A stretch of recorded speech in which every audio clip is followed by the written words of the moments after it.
Hello friends, एबे आसिला चाषी भाई मानक पई गोटे न्यू अपडेट। जो माने कालिया योजना पई अप्लाई करथिले सेमानक पई आसिला खुशी खबर। फाइनली ओडिशा सरकारक तरफरु कालिया योजनार षष्ठ किस्ती टंका मिलवाकू जाउछि। यार डेट मध्य फिक्स होई सारिछि। जो चाषी भाई मानकर अकाउंट को पूर्वरु पैसा आसु अछि बा पूर्वरु किछि टंका पाई नाहंती, माने किपरि षष्ठ किस्ती टंका पाइबे एवं केउ माने अधिक टंका पाइबे। आपणक मनरे निहाती भावे प्रश्न आसुथबो जे केबे मिलिबो कालिया योजनार षष्ठ किस्ती टंका।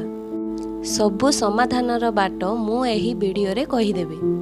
एही वीडियोटी को कंप्लीट भावे देखंतु। ता पूर्वरु मोर छोटिया अनुरोध, जदि वीडियोटी को लाइक करि नाहंती तेबे लाइक करि देबे, जदि सब्सक्राइब करि नाहंती तेबे सब्सक्राइब कर देबे एवं पाखरे थिबा बेल आइकन टी को क्लिक कर देबे। चलंतु वीडियोटी स्टार्ट करिबा। हेलो फ्रेंड्स, बहुत गुड़िए भूमिहीन बा नाम मात्र चाषी अछंती। केउ माननकु अधिक टंका मिलिबो एवं केउ डेट रे मिलिबो संतु जानिबा। आपण माने जानिथिबे जे कालिया योजनार षष्ठ किस्ती टंका पाइबा पई 18 लाख चाषी भाई माने मनोनीत होइछंती।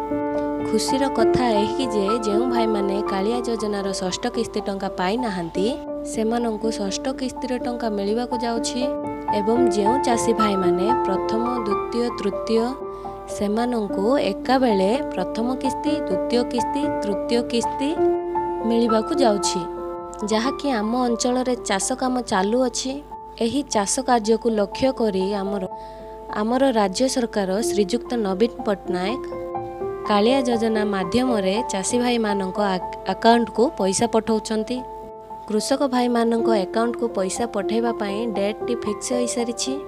जेउ चाषी भाई माने पूर्वरु सबु किस्ती टंका पाइछंती सेमानंकु 2000 टंका मिलिबो एवं जेउ चाषी भाई मानकु प्रथम किस्ती किंबा द्वितीय किस्ती टंका आसी नाही किंबा पेंडिंग देखौछि सेमानंक अकाउंट को 3टी किस्तीर टंका 6000 टंका आसीबो।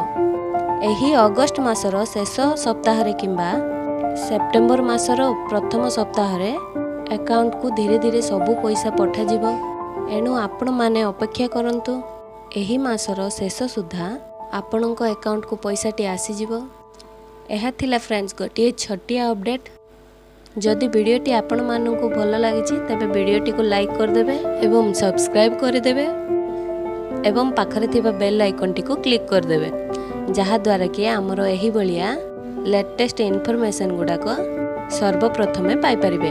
धन्यवाद। जे कोनोसी डाउट अछि कमेंट सेक्शन रे पचारिबे।